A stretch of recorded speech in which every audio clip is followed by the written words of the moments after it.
కొందరు నాయకులు సంక్షేమం ముసుగులో రాజకీయ అవినీతికి పాల్పడుతున్నారని ఆరోపించారు చంద్రబాబు. ఏపీ ఢిల్లీకి ఈ అంశంలో పలు పోలికలున్నాయన్నారు. కేజ్రీవాల్ హయాంలోని ఢిల్లీ మోడల్ ఒక ఫెయిల్యూర్ మోడల్గా అభివర్ణించారు చంద్రబాబు. మౌలిక వసతుల గురించి పట్టించుకోకుండా ఢిల్లీని చెత్త నగరంగా మార్చేశారన్నారు. కొంతమంది సంక్షేమం ఇస్తున్నామని బటన్ నొక్కడం, సంక్షేమ కార్యక్రమాలు ఇస్తున్నామని చెప్పి మాయమాటలు చెప్పడం, దెన్ కరప్షన్ చేయడం. దీంతో ప్రజలు రియలైజ్ అయ్యేదని టైం పట్టచ్చు, ఒక టర్మ్ పట్టచ్చు, 2 టర్మ్లు పట్టచ్చు. దెన్ ఎక్కడికక్కడికి ఈ పొలిటికల్ పొల్యూషన్ చేస్తూ వస్తున్నారు. ఎవరైనా మాట్లాడితే ఎదురుదాడి చేయడం, వాళ్ళని అరెస్టులు చేయడం, లేకుంటే వాళ్ళ మీద ఒత్తిడి పెంచడం, సోషల్ మీడియాలో అవమానం చేయడం, ఒక పొల్యూషన్, ఇష్టానుసారంగా మాట్లాడడం, గర్వంతో మాట్లాడడం, హంబుల్నెస్ లేకుండా పోవడం, ఇవన్నీ వచ్చే పరిస్థితికి వచ్చింది. కానీ పర్ఫార్మెన్స్ మాత్రం లేదు. దానికి 2 ఉదాహరణలు ఏపీ అండ్ ఢిల్లీ. ఢిల్లీలో ఎక్కడ చూసినా డస్ట్ బేరకపోయి garbage, it is a city of garbage అయింది.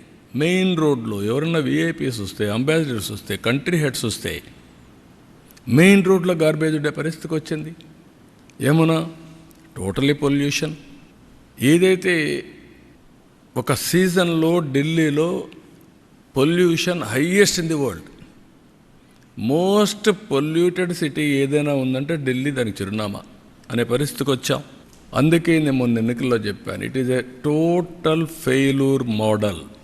I'm not criticising individuals, it is a failure model. Itself is a failed model. ఢిల్లీలో జరిగిన liquor is nothing compare to Andhra Pradesh.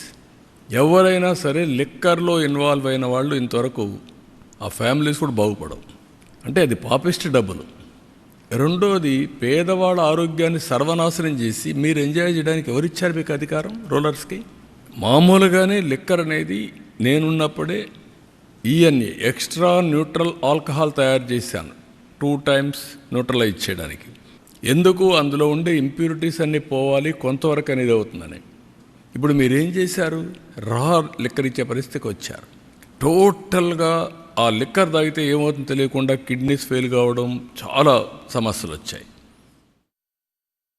ఇక్కడ మొన్న చూశారు మీరు ఋషికొండ, దేవతలు అక్కడ ఇది చేశారు, మెడిటేషన్ చేసి అక్కడంతా నివసించిన ప్రదేశం మనం చెప్పుకుంటే, ఆ ప్రదేశంలో పోయి ప్యాలెస్ కట్టుకోవాలని, ప్యాలెస్ కట్టి నేను బ్రహ్మాండమైన ప్యాలెస్లు కట్టానని చెప్పుకునే పరిస్థితికి వచ్చారు. అక్కడ కూడా ఢిల్లీలో శేష్ మహల్, ఇదే మరిగా పెద్ద లగ్జూరియస్ ప్యాలెస్ కట్టారు. అక్కడ ప్యాలెస్ లేకపోలేదు, ఇక్కడ ప్యాలెస్ లేకపోలేదు. మనం గుర్తుపెట్టుకోవాల్సింది, ఒక లీడర్ కానీ కరెక్ట్గా ప్లాన్ చేస్తే ఏం జరుగుతుందో ఇది ఒక ఎగ్జాంపుల్స్ ఇవన్నీ. నేను అందుకే చాలాసార్లు చెప్పాను, భారతదేశానికి రైట్ టైంలో రైట్ లీడర్ నరేంద్ర మోడీజీ. కొంతమందికి ఇష్టమున్నా లేకపోయినా it is a right momentum. అలాంటి లీడర్షిప్ని ఇప్పుడు ఢిల్లీ కూడా ప్రజలు మళ్ళీ ఓట్లేసి గెలిపించారు.